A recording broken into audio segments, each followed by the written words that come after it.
Hello everyone, welcome to my YouTube channel. In this video, I'm going to solve few questions from mock test 4th, and we are going to try few problems from part A. Okay. So without further ado, let's get started. So let's try question number. So what's this question number 15?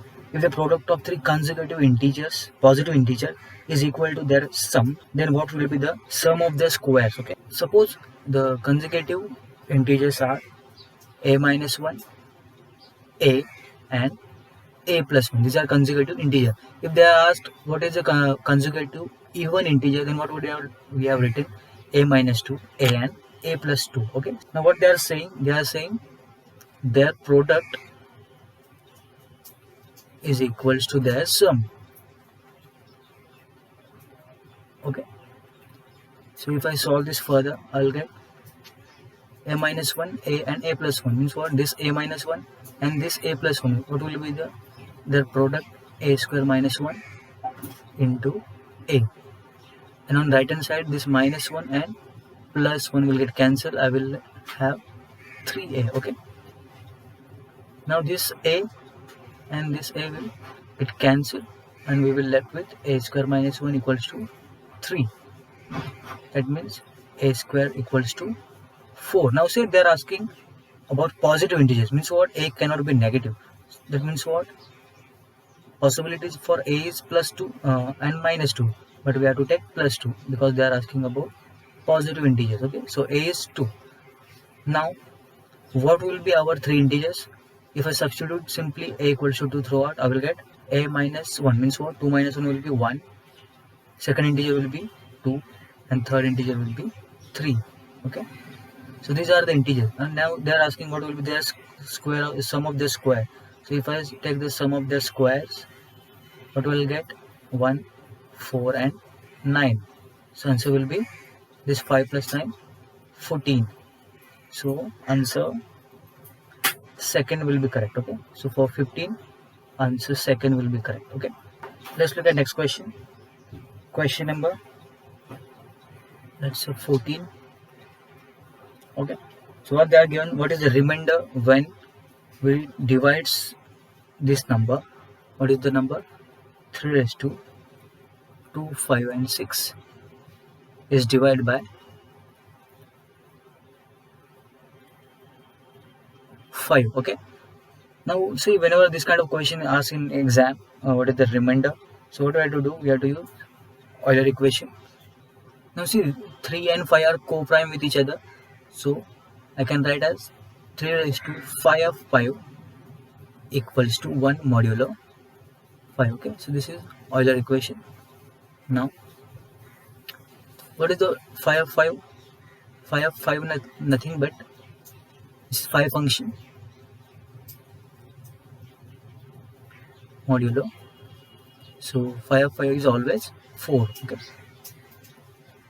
Let me write 5 of prime number is always p minus 1. Okay. Now see, what is the power this 3 has? 2, 5, 6. But we have 4 here. Now we have to use a division algorithm. So if I divide 2, 5, 6 by 4, 4, 6 are 24. This is 1. And 4, 4 are 16. So means what? 2, 5, 6 I can write as 4 into 16. But see, we already have 4 here. What do we have to take? Now we just have to take, now just take 64th power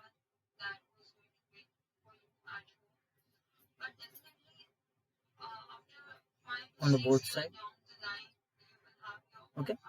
Now, so this is 3 raised to 4 into 64. We already seen it is equals to simply 256 congruent to 1 raised to 64 means simply 1 modulo 5. Okay. So means what is the remainder when we divide 5 by this big number? The remainder is equals to 1. If I look at the options, which option will be correct? Option A will be correct. Let's add the page. Okay. Let's look at one more problem. Let's do 13. So what they are saying in 13? They are saying if 42 is mapped to 26, 71 maps to 78, and next is 33 maps to 16. Then they are asking what will be the mapping for 62. Now, whenever this kind of question asked in exam, what we have to do? We just simply observe the pattern. Okay. So now, what is the pattern? How this 42 is mapped to 26? Now look at carefully. This 4 plus 2 is nothing but what? 4 plus 2 is nothing but 6. And if I divide this 4 by 2, I will get 2. Okay, so this is the mapping. Similarly, if I add 7 and 1, I will get simply 8. If I divide 7 by 1, I will get 7. Similarly, 3 plus 3 is 6 and 3 by 3 is 1. So what will be the mapping for 62?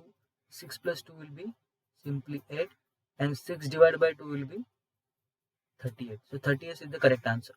If I look at the options, so option 3 is correct. Next question. Question number, let's say 12. So what is question number 12? What they have given? They have given P plus 1 by Q, which is equals to 1, and Q plus 1 by R, which is equals to 1 to 1. And they are asking about what is the value of PQR. This is an interesting question. Now let's look at. So P plus 1 by Q means what? How can I write this? P plus 1 by Q. If I multiply this P plus 1 by Q, I have 1 in a denominator. So it will be P into Q plus 1 divided by Q equals to 1. This Q will go in the numerator on right hand side. I will get P plus Q plus 1 equals to Q. Now what we'll do? We'll simply substitute value of Q in the next equation. Okay, this is what we have to do. So what we'll do? We'll substitute value of Q in second equation. So what will I get? So I will get PQ plus 1, okay, plus 1 by R equals to 1. Okay, if I cross multiply again, what will I get?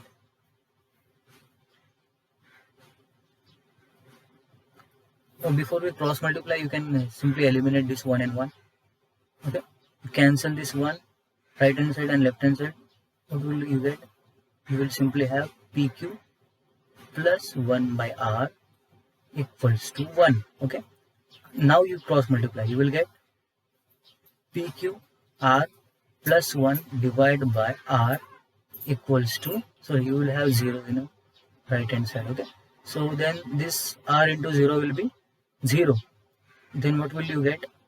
So simply PQR plus 1 equals to 0.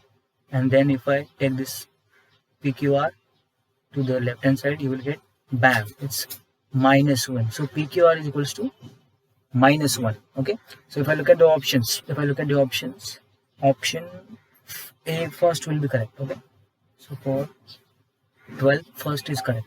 Let me add next page. Let's look at next question. So okay, I will have to think about this 11 problem. I will think about this and upload a solution. Let's look at question number 10. What they have given in question number 10. The clue is hidden in the statement. Read the note headed to the Sherlock by Marathi. Who hid the solution? The stolen. Who had the stolen treasure in one of the 10 pillars? Which pillar is it? Okay, the option is 10, 2, 3 and 9. Okay, all the options are in Roman letter. Now what they are given in very first statement, the clue is hidden in the statement.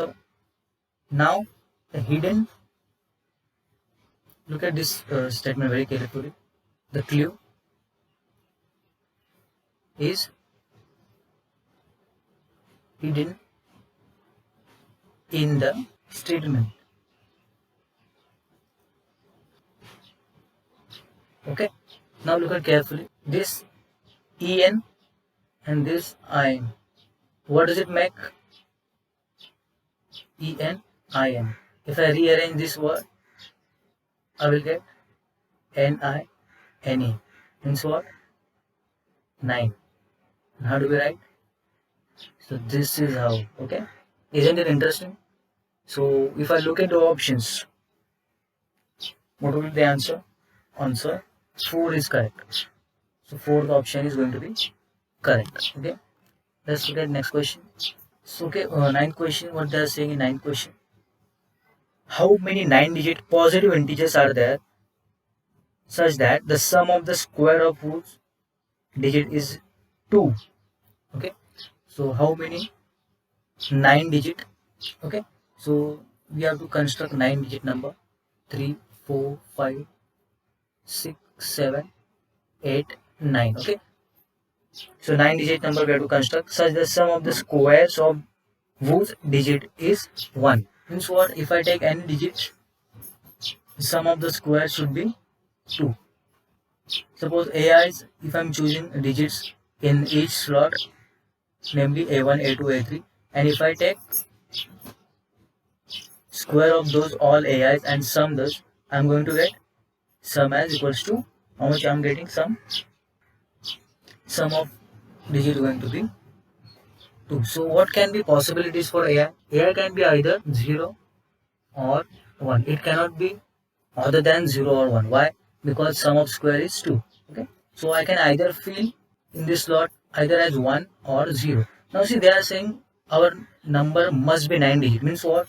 In first slot I must get 1. Otherwise I cannot have 9 digit. If I substitute 0 here in the first slot, I am going to get 8 digit number. Okay. So that's why first slot has to be 1. Second slot, for second slot I can substitute anything, either 0 or 1. So how many possibilities I have for 1? So in the second slot it can be either 0 or 1. Similarly, in the next 7 slot I will have either 0 or 1. Okay. We assign 1 in the first slot. So for other one, how many slots we have? So we have 8 slots. Okay. Okay, let's look at next question. Let's do question number 5. So what they are saying in question number 5, a cone. Okay. Next they are saying a right cylinder. And last we have a hemisphere. Okay. And what they are asking, both all these three have stand on an equal basis and have same height. Okay. So both all these structures are standing on the same base of the same height. And what they are saying, then what can be their a ratio of their volumes. Okay. Now we must know volume of all three structures. So what is the formula for volume of cone, cylinder, and so let's call volume for cone is V1. So what is the formula? Pi r square h upon 3. Okay. Now see, whenever we say volume, we are talking about three-dimensional view of the structure. Okay. So that's why we have 3 dimension r square into h. So this is 3-dimensional space. Similarly, if I consider volume of cylinder as V2, then what will be the volume? Pi r square h. Okay. If I look at hemisphere, what is the volume of hemisphere? So what is the volume of full sphere? 4 by 3 pi r cube. But we are considering here hemisphere. That means I have to take half of that volume. So 2 by 3 pi r cube. But instead of writing r cube, what I'll write? R square into r. Now this, they are saying height of this, all this cone, cylinder and hemisphere is same. Means what? This r which you are writing, I can simply write replace by h. Okay. So means what? If I look at the ratio, this pi and this pi here we will cancel. Similarly, r square here, and r square here is going to be cancelled.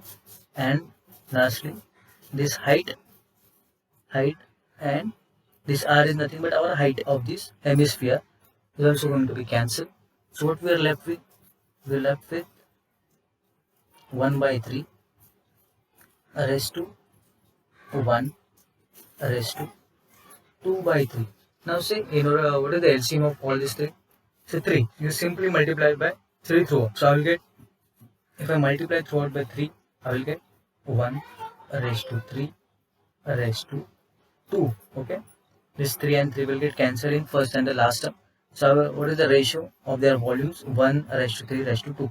If I look at the option second is correct. Let's look at next. So fourth problem. So what they are saying in fourth problem? The area of triangular park. So they have given one triangle, okay, and they have given dimension of this triangle. Means what side of each side of the triangle they are given. So 50. Next is 120 and 130. Okay, and they are asking what will be the area of this triangular park. Okay, so they are interested in area of this triangle. Okay, so how to find out area of triangle? Now see, we cannot use the formula 1 by 2 into base into height. Why? Because they haven't given the height of this triangle. So we have to go by another way. So what is the area of triangle when all three sides are given? Suppose our triangle is ABC. So what is the formula? I hope you must remember Heron's formula. What is Heron's formula for finding area of triangle? Let me recall. This is nothing but P minus A, P minus B, and P minus C. Where P is what? Where P is nothing but average of all these three. Okay? Sorry, this is 2 here, not average. So you simply sum all the sides of the triangle and divide by 2. So half of the perimeter. Okay? Or we can say this is nothing but half of the perimeter. Okay, so let's try to find out first this P. What is our P in this case? 50, 130, 120 divided by 2.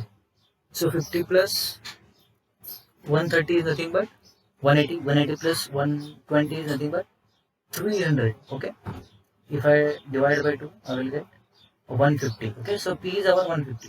Now let's look at area. So what will be the area? Our P is 150. P minus A. P minus A means what? P minus 50. So 150 minus 50 will be 100. Next, 150 minus 120, which is nothing but 130. So this is simply 30. And 150 minus 130 is 20. Okay. If I solve this further, I will get. So this is 150 into 30 into 20 will be 3 to the 6, 600. 600 into this 100. Now see, 15 6 are 6 5 the 30, carry 3, 6 1 the 6, and that 3 is 9. And how many zeros we have? 1, 2, 3, 4, 5. We have 10 raised to 5 here. If I solve it further, I will get 9 into 10 raised to 6. If I take square root of 9 is 3. Square root of 10 raised to 6 will be 10 cube. Means what? We have 3000 here. Okay. If I look at the options, option first is correct. Next question is question number 1. What they are saying in question number 1, a 3 meter long car. So they are given nice car. Okay. And how much long this car is? 3 meter long. Okay. And goes past a 4 meter track. So there is 4 meter track. Okay. Suppose this track is 4 meter track. The speed of the car they have given. Okay. What is the speed of car? Speed of the car means what? Velocity, which is given. Time taken to go past. Okay, they are asking how much time it will take in order to cross this car to that track. When do we say this car is cross this track? Whenever it cross this 4 meter length, it cross this 4 meter length as well as length of the car itself. Okay, then only we say that car has crossed the track. Okay. In order to consider the distance, we have to consider track length plus, so distance we have to cover 4 plus 3 equals to 7. This is 7 meter distance that car has to cover. Okay. Next, velocity they are already given 7 meter. Now we have to calculate simply time. So what will be the time? Distance upon velocity. What is distance they are given? 7 meter. The car will cover 7 meter distance, and velocity they are already mentioning 7. So answer will be 1 second. Okay. If I look at the options, option second is correct. Option second is correct. So I have solved almost 9 to 10 questions. Okay. Remaining I have to think about those problems. If I get the solution for those three, I will upload solution on the group. Thank you for listening.